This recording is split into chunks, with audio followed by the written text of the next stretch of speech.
December 18th, 1869, one of the most unusual mining disasters happened here in a small anthracite region town in Pennsylvania called Stockton, just outside of Hazleton, PA. The coal mines collapsed, houses went down, lives were lost. Come along, I'll tell you the rest of the story. At 5 a.m., December 18th, 1869, one of the most unusual mining disasters to ever happen in the anthracite coalfields of Pennsylvania took place here, a small mining village called Stockton. Multiple homes collapsed into a mine caving created by mines that were too close to the surface. 6 people were killed when the buildings fell into a hole over 400 feet deep. The crushed remains of the buildings caught fire when the stoves inside were overturned in the collapse. In 1869, Stockton mines were among the biggest in the anthracite region, and Stockton had 7 districts to make up the community. On this fateful morning, 3 of the levels caved in, and as they pyramided in on top of one another, they went down immediately, taking the surface with them, right where the homes of the Swank and the Ruff families stood. Next to the 2 affected houses was the residence of John Wateroo. His little girl had gone into her house to get a new hat, and part of the house started to collapse going into the cave-in, taking her with it and pinning her under the wreckage. Stockton miners, headed by stable boss Hugh Conahan, were lowered into the hole and worked on top of the burning wreckage to free the child. The men suggested that her leg be cut off so that she could be rescued, but Conahan ordered no.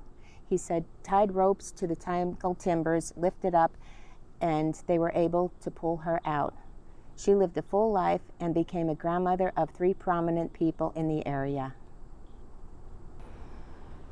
As for the Swank and the Ruff victims, it was agreed by all that they were dead, but the miners of the region were determined that the bodies must be recovered, and they worked feverishly for weeks in an effort to reach them. The primitive fire engines from Hazleton were hauled to Stockton and sprayed water on the embers of the fire for 3 days until no more smoke arose. They were more cave-ins, and now it was hampering the rescuing, and they finally decided that the dead could not be reached. The hole is filled up, and there is a marble slab placed in the spot. When the marble slab was erected, it was decided that there should be no mention of what had happened. Beneath the names is the simple termination, who died December 1869. They did this because they felt there was no explanation needed, that everybody knew the details of the catastrophe, but the community felt the story would never be forgotten.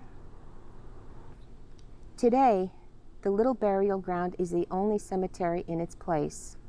It was never consecrated, and only a disaster made it what it is today, because the coal company never provided a burial grounds for the miners and their families.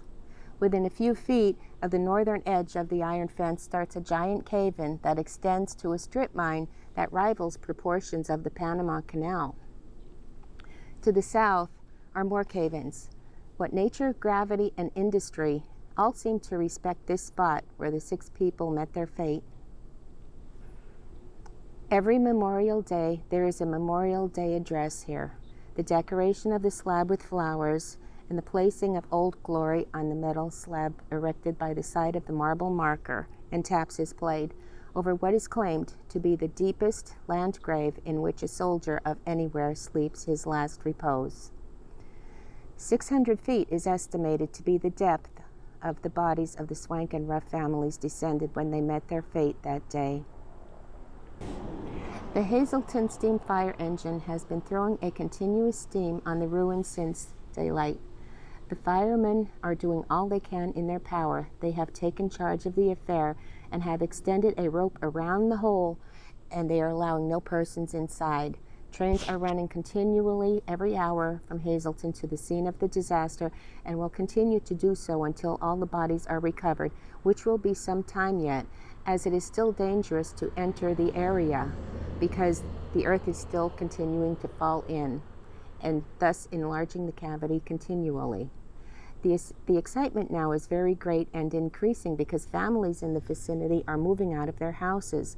They are fearing that their house will fall in next, and their fears are not groundless.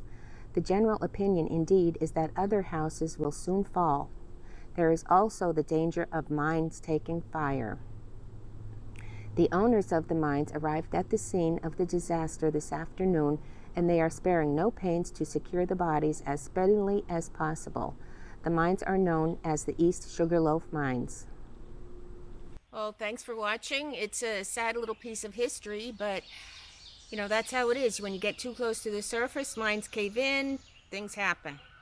Anyhow, stay safe out there. Hope to see you soon. Peace, baby.